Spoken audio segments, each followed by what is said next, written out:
नमो नमः। अहमस्मि डॉक्टर शुभेन्दु पाठक, अंशकालिक सहायक प्राचार्य दर्शन, पूर्णिमा राम प्रताप संस्कृत महाविद्यालय बेगनी दरभंगा।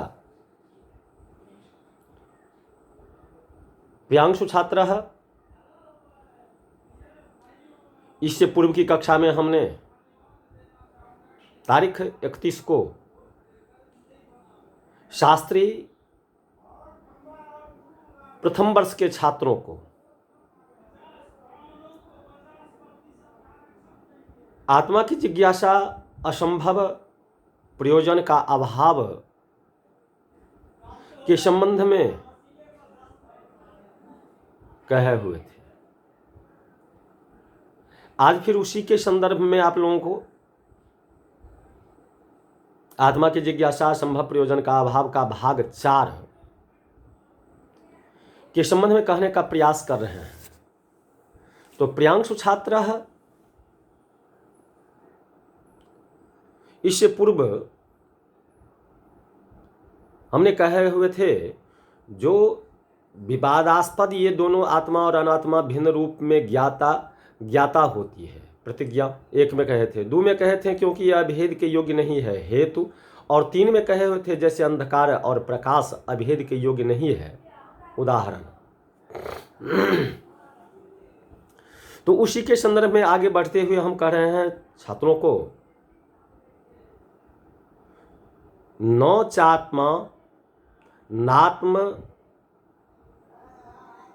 नौचात्मनोर भेदायोग्यत्व लक्षणों हेतुरसिद्धि इति शंकनीयम विकल्पा सहत्वात् तथा ही अनात्मात्म परिशेषः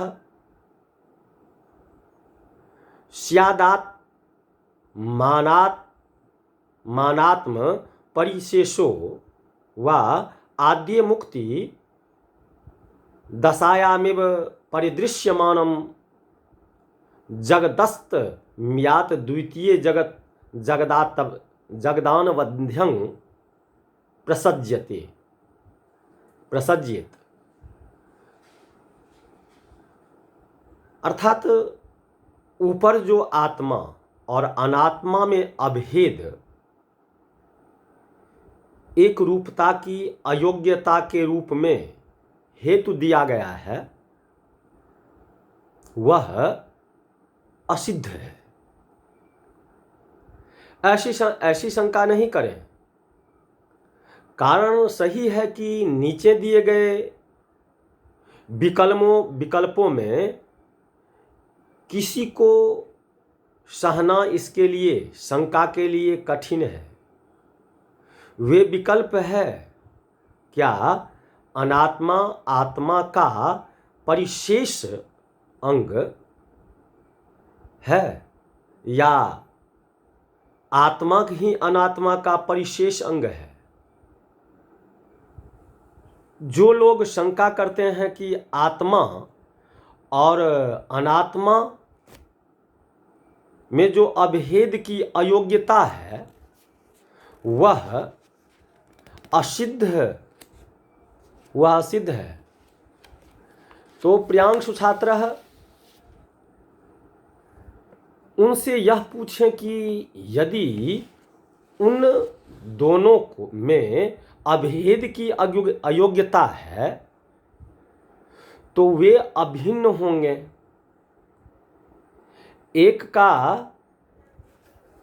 एक का लक्ष्य दूसरे में होगा।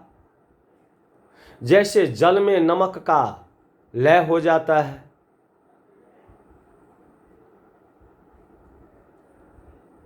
अब कहे कि किसका लय होता है,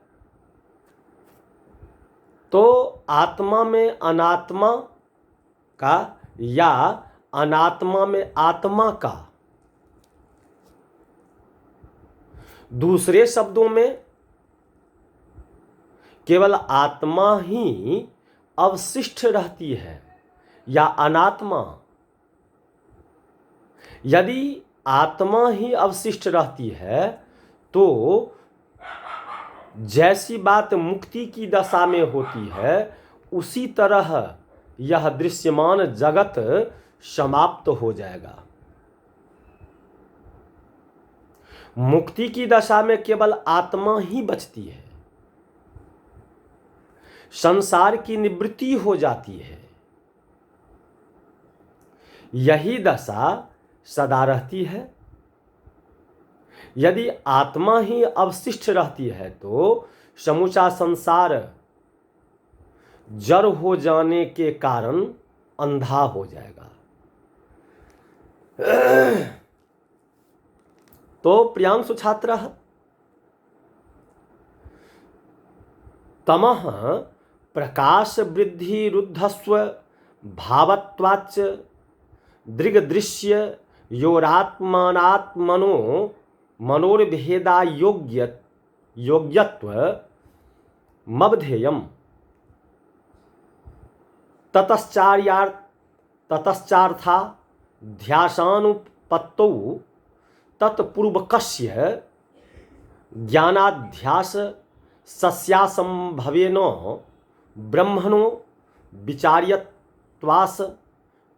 विचार्यत्वा संभवादि विचारात्मिका चतुर्लक्षण शरीरक मीमांसा नारंभनी येति पूर्व पक्षे प्राप्ते सिद्धांतो भिधीयते।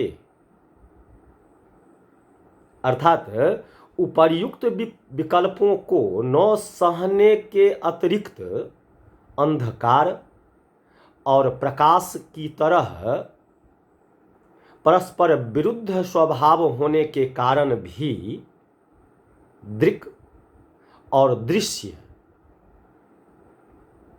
में अर्थात आत्मा और अनात्मा में अभेद तद्रूपता होने की अयोग्यता है, यह मानना ही पड़ेगा।